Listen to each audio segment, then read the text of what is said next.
मातृभूमि ग्रुप के सभी मेरे ऊर्जावान साथियों को नमन। जय भारत माता। आज मैं आप सभी से कुछ महत्वपूर्ण विषयों पर बात करने के लिए यहाँ पर आप सभी के बीच आया। मेरा आज का विषय है, आज का टॉपिक है बंगाल विभाजन, बंग भंग आंदोलन। भारत जो सदियों से अपनी सांस्कृतिक विरासत, आपसी सौहार्द और भाईचारे के लिए पूरे विश्व में जाना जाता था। आजादी से पूर्व भी यहाँ के राजा महाराजा प्रजा की सेवा, पशु पक्षी और पेड़ पौधों की सेवा में अपना सर्वस्व कुर्बान करने की गाथाएं रखते थे। अंग्रेज जब भारत में आए ईस्ट इंडिया कंपनी के माध्यम से, और जब उन्होंने यहाँ की सांस्कृतिक विरासत को देखा, यहाँ के एकतापन को देखा, एक जाति दूसरे जाति के प्रति प्रेम को देखा, यहाँ की व्यापारिक केंद्रों को देखा, तो उनसे रहा न गया और उन्होंने चाहा कि क्यों न भारत को छिन्न भिन्न किया जाए, जातियों को आपस में लड़ाया जाए, यहाँ के व्यापारिक केंद्रों को नष्ट किया जाए। और इसी बात को ध्यान में रखकर उन्होंने फूट डालो राज करो की एक नीति का पालन किया और उस नीति को उन्होंने भारत में लागू करने का भरकस प्रयास किया।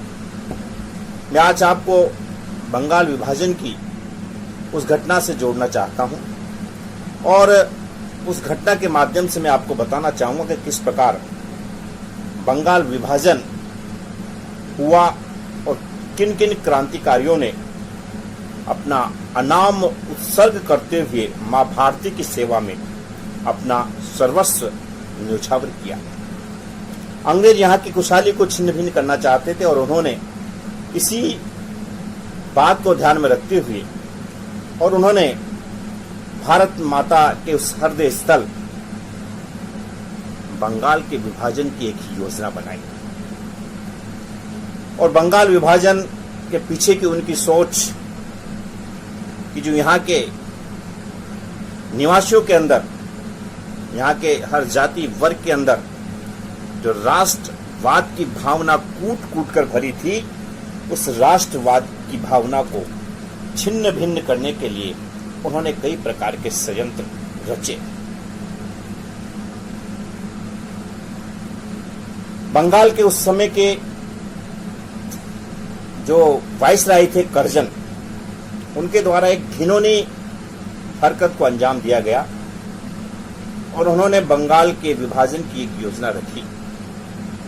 उनका उद्देश्य एक मुस्लिम बहुल प्रांत का सृजन करना था, बंगाल को दो भागों में बांटना था। वो बंगाल जो हमारे देश का श्रृंगार था, वो बंगाल जो हमारे देश की धड़कन थी, वो बंगाल जो हमारे देश का प्रमुख व्यापारिक केंद्र था, वो बंगाल जहाँ का जूट, जहाँ का मलमल, जहाँ की हौजरी, यहाँ के चाय के बागान पूरे विश्व में प्रसिद्ध थे।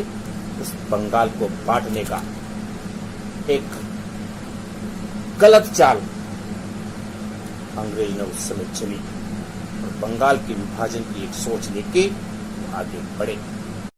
उन्होंने बंगाल विभाजन के निर्णय की घोषणा 20 जुलाई 1905 को की और इस निर्णय को अमलजामा 16 अक्टूबर 1905 को बनाया गया या इसे लागू किया गया।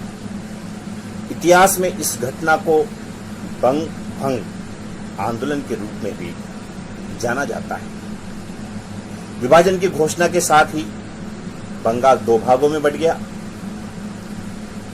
पूर्वी बंगाल और पश्चिमी बंगाल।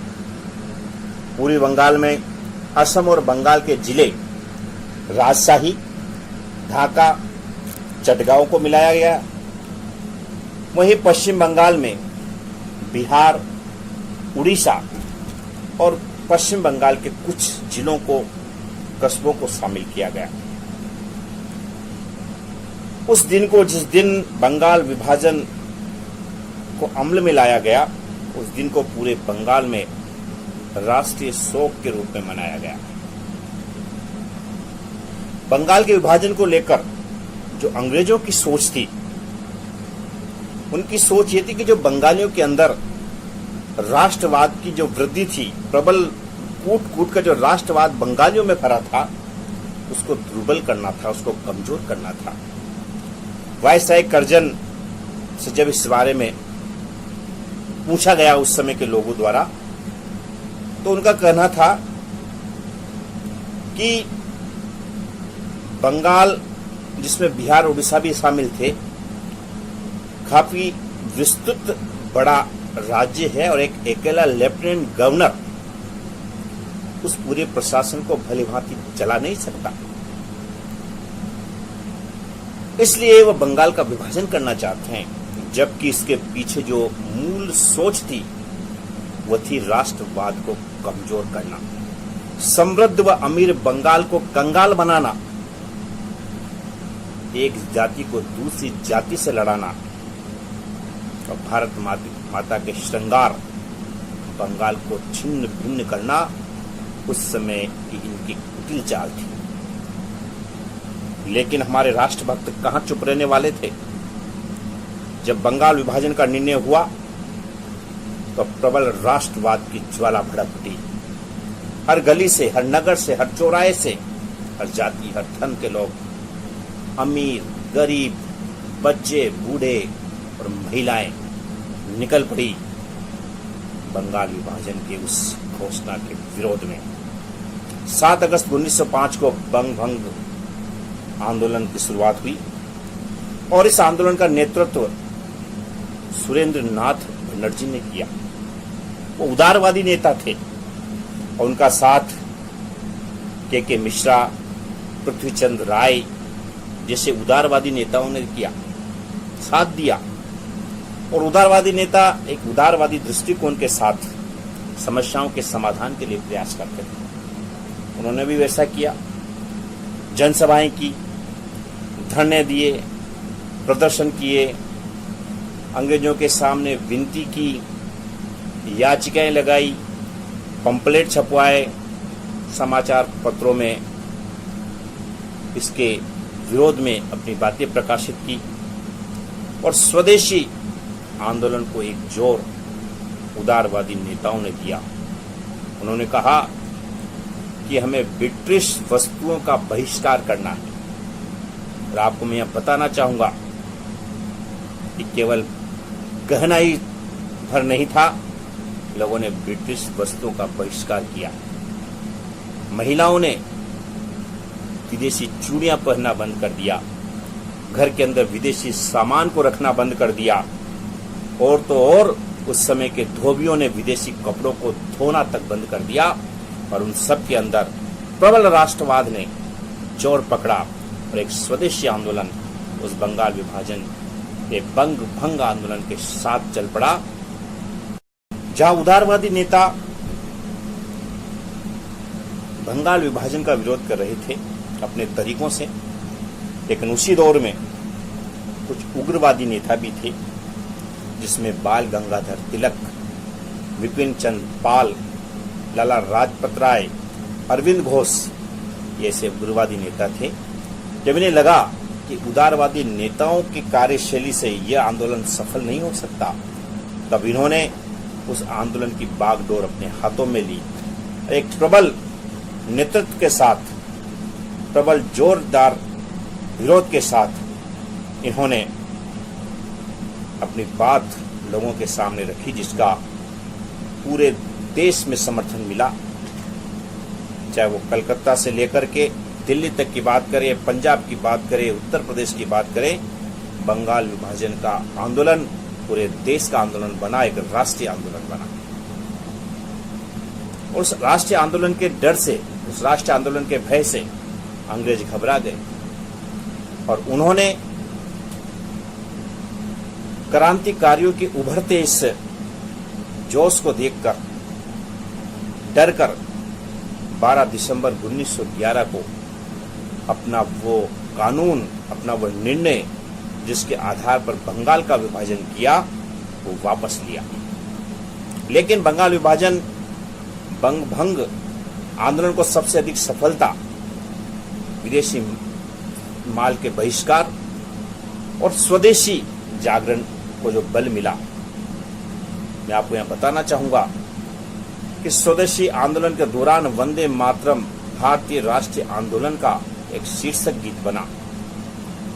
बंगाल विभाजन के दौरान विभिन्न क्षेत्रों पर भी बहुत प्रभाव पड़ा। हम शिक्षा की बात करें तो उस दौरान कई विद्यालय और विश्वविद्यालयों की स्थापना हुई। 1906 में Bengal national college of school की स्थापना हुई। अगर हम सांस्कृतिक क्षेत्र की बात करें तो स्वदेशी आंदोलन का सबसे अधिक प्रभाव सांस्कृतिक क्षेत्र पर पड़ा। इस काल को बांग्ला साहित्य के स्वर्ण युग के समान देखा गया, क्योंकि इस दौर में रविंद्रनाथ टैगोर, द्विजेंद्र पाल, मुकुंद दास, सैयद अबू मोहम्मद के द्वारा लिखे गीत आंदोलनकारियों के लिए प्रेरणा स्रोत बने। महिलाओं के प्रभाव की बात करें तो इस आंदोलन में महिलाओं ने भी बढ़ चढ़कर हिस्सा लिया। घर की दहलीज को लांघकर इस आंदोलन में शामिल हुई और इस आंदोलन को सफल बनाने का प्रयास किया। अगर हम इस आंदोलन की कमियों की बात करें तो इस आंदोलन में कुछ कमियां रही कि यह आंदोलन केवल शहरी आंदोलन बन के रहा और इस आंदोलन में उच्च और मध्यम वर्ग का ही सहयोग रहा। यह ग्रामीण क्षेत्रों तक आंदोलन जा नहीं पाया। बहुसंख्यक मुसलमानों ने, विशेष तौर से खेतिहर मुसलमानों ने इसमें भाग नहीं लिया। उस समय बंगाल के अधिकतर भूस्वामी हिंदू थे और मुसलमान खेतिहर मजदूर थे। अंग्रेजों ने मुसलमानों का उपयोग सांप्रदायिकता के जहर को घोलने के लिए किया, लेकिन उस समय के हमारे उग्रवादी जो नेता थे, जिन्हें उस वक्त के उग्रवादी नेताओं की संज्ञा दी जाती थी, बाल गंगाधर तिलक, लाला लाजपत राय जैसे लोगों की प्रेरणा से और जैसे लोगों के नेतृत्व से बंगाल का विभाजन उस समय टला और अंग्रेजों को मजबूर होकर हमारे आगे घुटने टेकने पड़े। मैं ये कहना चाहूंगा कि जो लोग नंगे पांव कांटों पर मचलना सीख जाते हैं, जो लोग नंगे पांव कांटों पर मचलना सीख जाते हैं, वो लोग अपने दौर में आगे निकलना सीख जाते हैं। और जहां चिंगारियों से खेलने की रस्म जिंदा हो, वहां के लोग किस्मत को बदलना सीख जाते हैं। धन्यवाद। फिर एक नई वीडियो के साथ मैं आप सभी के बीच होऊंगा। मैं पुनः मातृभूमि ग्रुप के सभी सदस्यों का तहे दिल से अभिनंदन करता हूं। धन्यवाद। जय हिंद, जय भारत।